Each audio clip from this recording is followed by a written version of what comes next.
Bismillaahi Raxmaani Raxiim.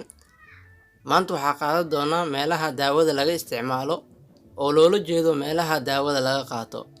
Daawada waxaa laga isticmaalaa 8 meelood oo kala duwan sida 1 afka in laga qaato oo ah by oral, 2 in la isugu duro oo ah by injection. Injectionku wuxuu leeyahay qaybo badan waa sharxi doonaa.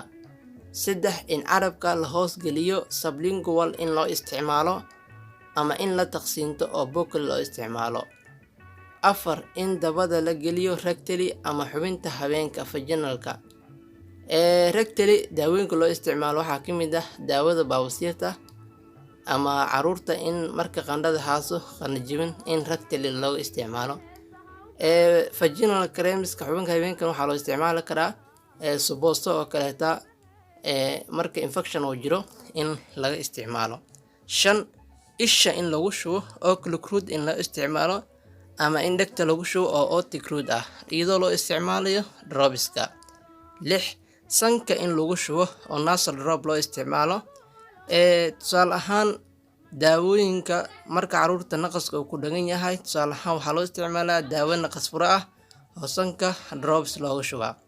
7 korka in la marsado oo creams loo isticmaalo. Creamska qaybo badan ayuu leeyahay.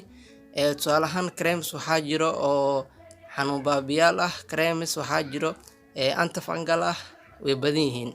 8 hawo ahaan in loo qaato inhalation by inhalation iyadoo loo isticmaalayo. Daawooyinka oo loo qaato inhalationka waxaa ka mid ah daawooyinkan oo dadka qabo asthmatic ah ayaa loogu isticmaalaa. Mid kasta oo qaabka daawada loo qaato ka mid ah waxa ay leedahay faa'iido u gooni ah iyo ujeedo u gooni ah.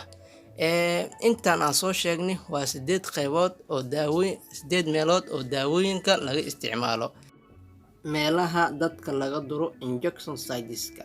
Noocyada duruun ee ugu caansan ee ilaa ay hadda la adeegsado waa 5. Lambar 1 duriinka xididka intravenous injection. Intravenous injection waa midka ugu caansan ee inta badan la isticmaalo. Intravenous injection wuxuu u qaybsamaa ilaa iyo 3 sida wada ogsoonahay capillary, venous iyo artery. Inta badan waxaa la isticmaalaa venouska, mararka qaarna artery waa la isticmaali karaa. 2 duriinka muruqa intermuscular injection in muruqa la duro muruqa in la duro iyadoo loo adeegsanayo injection siteska ama dadka inta badan ku takhasusay muruqa waa meesha ugu badan ee dadka kaga imaan karto inuu naafoobo iyadoo dadka aad u cilmiyeysan ay isticmaalayaan. 3 duriinka maqaarka dermiska in la duro tusaale ahaan BCG oo kale marka la isticmaalayo waxaa laga qaataa dermiska cunuga markuu dhasho. 4 duriinka baruurta subcutaneous injection in baruurta laga duro qofka. 5 duriinka xangulaha spinal cordka in la isticmaalo xangulaha in lagu duro dadka. Tusaale ahaan xangulaha waxaa loo isticmaalaa qofka marka oo la suuxinayo oo kaleeta in general loo suuxiyo ama spinalku in lagu suuxiyo. Waana wax u baahan hab casriyeysan in loo duro. Haddii kale waxaa ka imaan karo qofka inuu naafoobo. Muruqa meelo badan ayaa laga duraa waana duriin u baahan in si cilmiyeysan qofka loo duro ama qofka kale u duro.